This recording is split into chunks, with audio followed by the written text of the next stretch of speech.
Alright YouTube, hey guys, I wanted to show you guys today how to put on sway bar links on a 99 Chrysler Concord or Dodge Intrepid, basically all the same.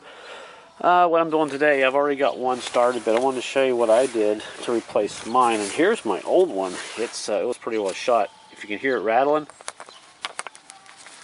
pretty bad. The symptoms are you go down the highway and you hear rattle, rattle, pop, pop. These are always going bad, it seems like, on cars. So basically what you got to do, I ordered these on eBay. I got them for basically $20, free shipping, 2 of them. And they were here in like 2 days. So what you got to do, you got to take your tire off. Make sure your car is jacked up. Actually, jack your car up first. I got a very old jack from the 1940s. I've had forever. Actually, I got it at a yard sale, pretty cheap. So it'll lift quite a bit. Let me get out the sun. And once you get your tire off, take your grinder. Basically, it's pretty straightforward here. I have one of these guys. And what you can do is kind of get in here, behind this bolt right here, grind that bolt off. And this one up here is pretty easy. Just grind the heck of the bolt here right off and it will come off. Takes a little time. Wear gloves when you do this because you can get injured if you're not careful. But this back bolt on the bottom on both sides takes a little while. You do it on the back side. Don't try to cut it in half, because if you just cut it in half, you're going to just figure out, you should have just probably done it on the back side, because the old one, when I took the old one out, that bolt is so thick, it actually, I didn't think it would come out on the side. So if you want to take your time, and you could probably cut it right in the middle on the bottom and knock the bolt back out, but they will pop right out. And like I said, my new one's already started here, and I'm using an 18mm wrench to grab the inside to keep it from turning. And I'm using a 3/4 inch socket, but it's just a little big. I think it's probably a little smaller socket.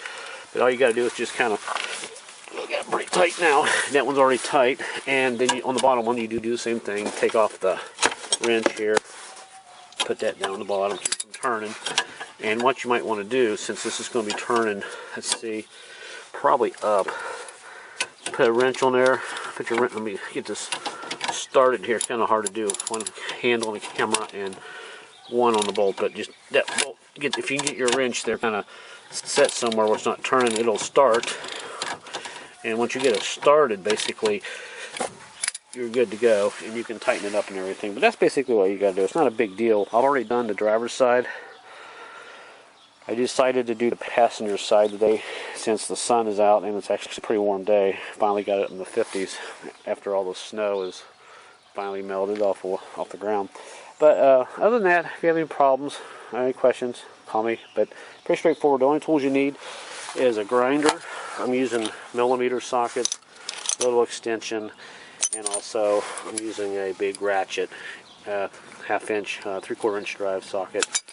And that's basically about it. And I got a little bit of spray paint. I'm going to kind of clean it up in here, stick it all back together. And also I bought me some brakes. I already got the other side done. I'm going to put a set of brake pads on there. Those are pretty well shot. You can see this car's set for about a year. A little bit of rust. You gotta love northeastern cars in the United States of America. Salt, cancer. But I'm going to stick those on. But other than that, that's it. And hopefully you'll be okay and get your sway bar links on, and hopefully take care of your rattling noise. I checked the ball joints and they seem to be okay. You might want to check your ball joints just to make sure that's not what your noise is, but 95% of the time, if you're driving down the road and you hear rattle, rattle, rattle, this is probably going to be a problem.